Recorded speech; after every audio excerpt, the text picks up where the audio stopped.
So, can you actually travel solo if you don't speak English well? Hmm.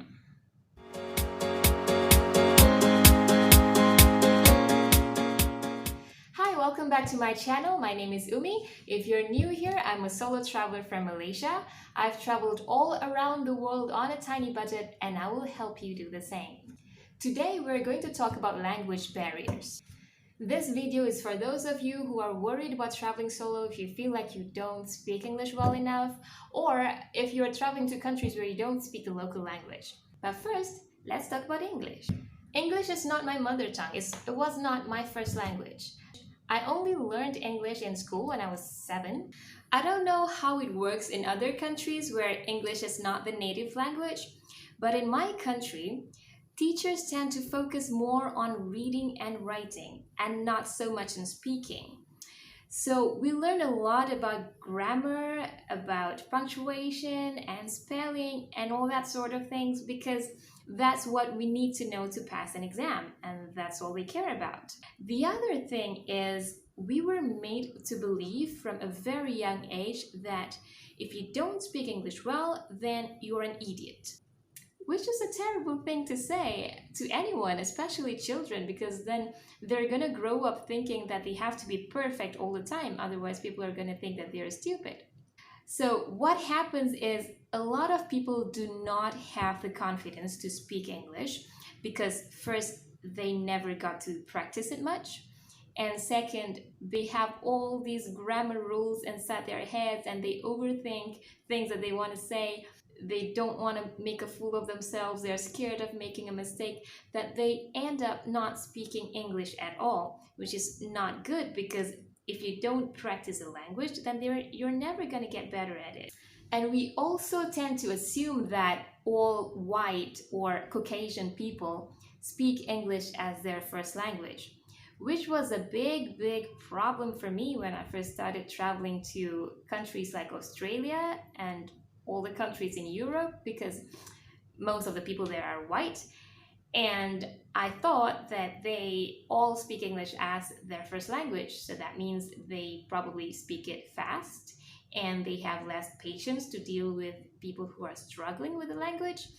So I was really scared when I had to approach them to ask something or to say something because I was worried that they were going to laugh at my mistakes or make fun of my accent and things like that. Of course, the more I traveled, the more I realized that this was not true at all. But that was just how I felt, just what I thought in the beginning. If you feel the same way, then let me tell you one thing, you are not alone. When you travel abroad, you will quickly realize that not everybody speaks English. Or maybe they do, but their English might be worse than yours.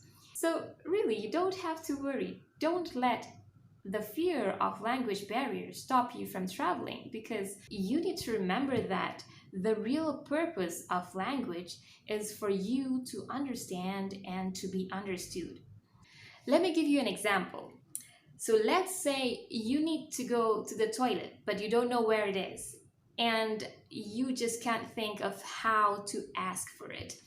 You know the word toilet, but you just can't string a sentence together to ask someone where the nearest toilet is.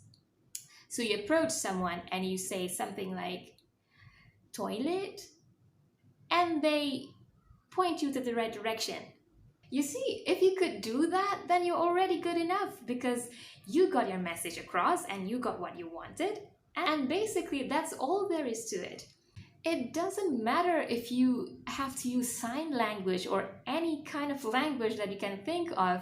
Nobody cares if your grammar is perfect.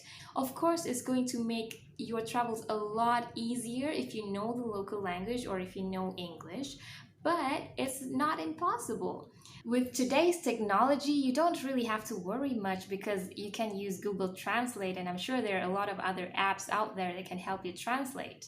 But just in case you don't have access to the internet or you don't have access to your phone, maybe you run out of battery or something, then I would suggest learning a few basic phrases before you go to these countries that you're visiting. So learn things like how to say how are you, or thank you, or how to ask for help, or anything else that you think you might need to say when you're there. It's going to help you get around much easier, and it also will help you when you're trying to make a connection with the locals, because people tend to really appreciate it if you make an effort to learn their language. It doesn't matter how bad you think you are. The most important thing is for you to just go there and have fun, make friends with the locals, make friends with other travelers. Don't let it worry you too much. If English is not your first language, don't feel insecure about it, because that means you know another language and not many people do. So be proud of that. So there you have it. Those are some of the tips on how to deal with language barriers when you're traveling abroad. If you found this video helpful, don't forget to like, share, and subscribe, and I will see you in the next video.